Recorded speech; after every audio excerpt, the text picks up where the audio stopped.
Whenever something is thrown away, it's like throwing away a little piece of the earth. Think about all the pieces of the earth you use every day. The earth has only so many resources to provide its inhabitants. Our current rates of consumption are exceeding the earth's ability to regenerate many natural resources. There is a better way to deal with waste, and you probably do it every day. It's called recycling. Whether it comes from your home, work, or school, your mixed recycling ends up at a material recovery facility, often called a MRF. The MRF sorts everything into separate materials and removes things that don't belong. The separated materials go on to be remade into new products. Let's take a look at 5 materials commonly received at a MRF: paper, aluminum, steel, plastic, and glass. Remember, the recycling you put out at the curb comes into the MRF all mixed together. And it must be sorted. In order to get the best results, a combination of hand sorting and machine sorting is used. In a typical MRF, the mixed recyclables are fed onto conveyor belts, where the first material separated is cardboard. Notice how the machine sends the cardboard onto another conveyor, while the other materials drop down through the screens. Workers are waiting to pick out the few non-cardboard items that accidentally make it through. After the cardboard has been removed, the paper is separated from the metal and plastic. Notice how air jets blow the paper onto the top conveyor belt, while the metal and plastic drop down to the lower conveyor belt.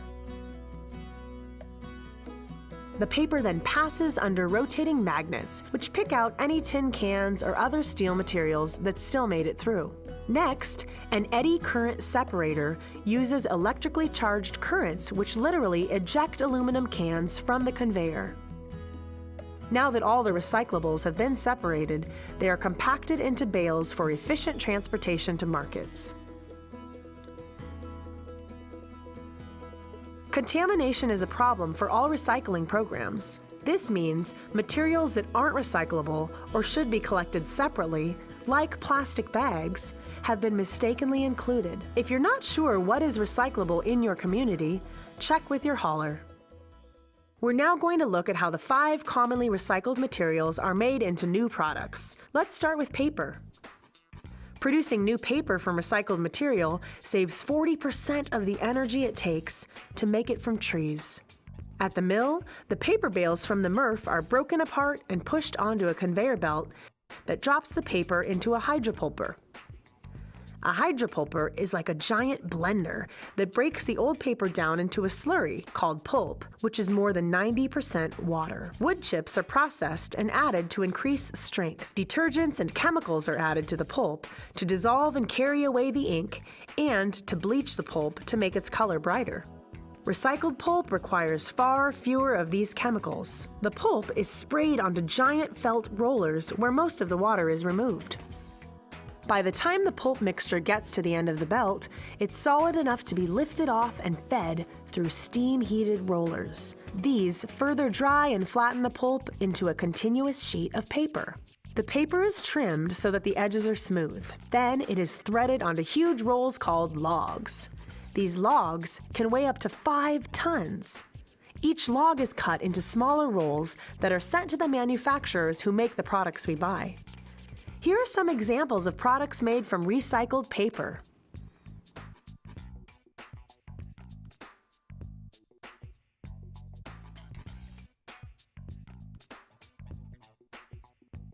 Producing new aluminum from recycled materials saves 95% of the energy that it takes to make it from mineral ore. At the smelter, the aluminum bales are broken open and melted at 1,220 degrees Fahrenheit for up to 18 hours. During this time, the impurities are removed. The molten metal is then poured into forms and allowed to cool.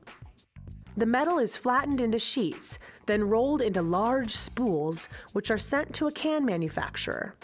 There, a machine punches out shallow cup-shaped forms.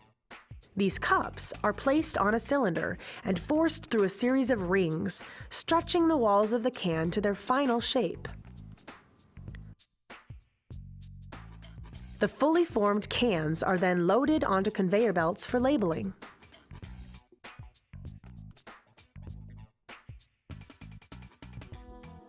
Then they are stacked onto pallets ready to be shipped to beverage distributors. Here are some examples of products made from recycled aluminum.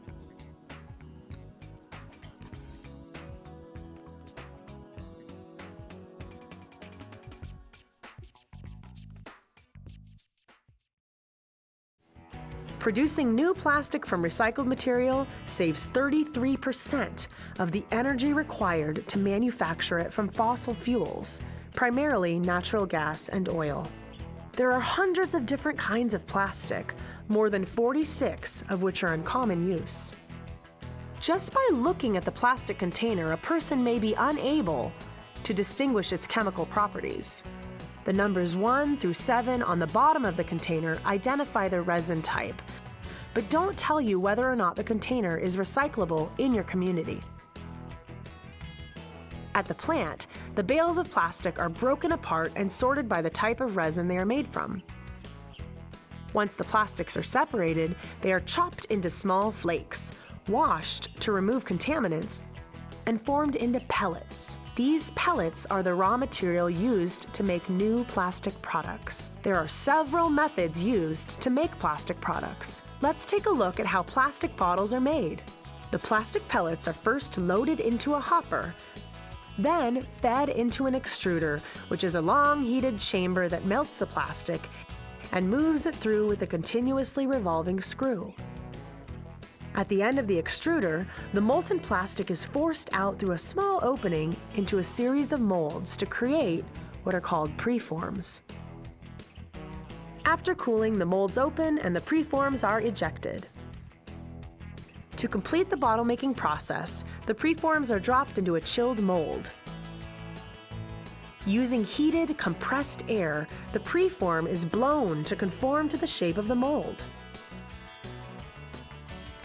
The finished bottles move down the line to be labeled and readied for shipment. Here are some examples of products made from recycled plastic.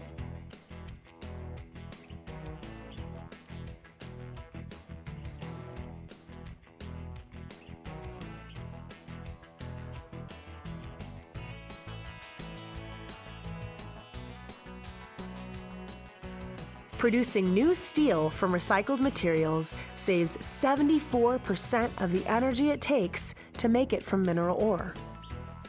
Steel is all around us. It's in our cars, buses, and appliances. When these items are no longer useful, they almost always get recycled. Your family recycles steel too when they recycle tin cans. Tin cans are actually 99% steel, which originally contained a thin lining of tin to protect the food inside. Modern cans are now coated with a thin lining of plastic. Your tin cans are combined with other steel products at a smelter, where they are melted at temperatures up to 1,500 degrees. At this high temperature, impurities such as paper labels, paints, and inks are burned off. To make a can, molten steel is extruded into bars that are flattened, cooled, and pressed into sheets which are rolled onto large spools. From these spools, the sheet is then cut into blanks. A protective coating is applied. The blanks are formed into cylinders and soldered. The bottom of the can is applied and the sides are crimped for added strength. The finished cans are then readied for shipment. Here are some examples of products made from recycled steel.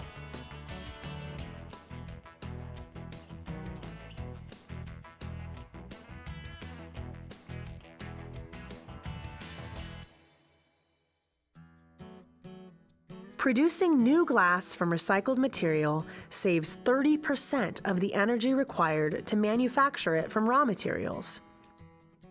Some communities in Oregon accept glass in the mixed recycling. However, The majority of Oregon cities that have mixed recycling do not allow glass in the mix because when the glass breaks, it poses a health risk to workers and causes expensive equipment damage.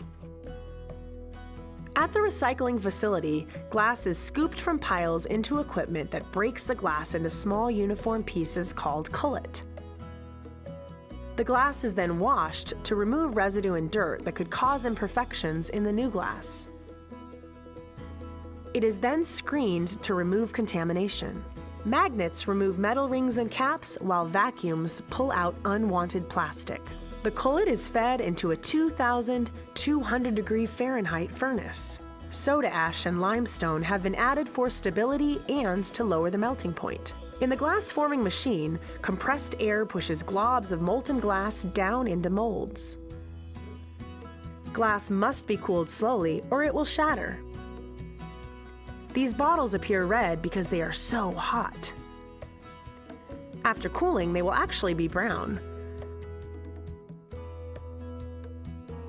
Glass manufacturers can make different colored glass by adding small amounts of other substances such as iron, copper, and cobalt. These green glass bottles, for instance, are made by adding iron. The finished bottles are ready for shipment. Here are some examples of products made from recycled glass.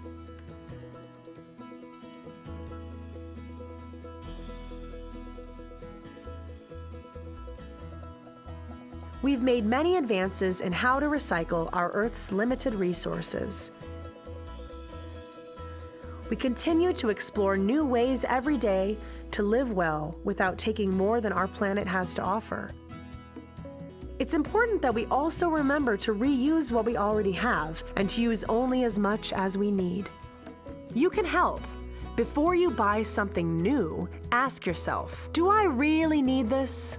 Does it have recycled content? Is there too much packaging? Can I rent it or borrow it from a friend? Can it be repaired? Remember, future generations are depending on the choices you make today.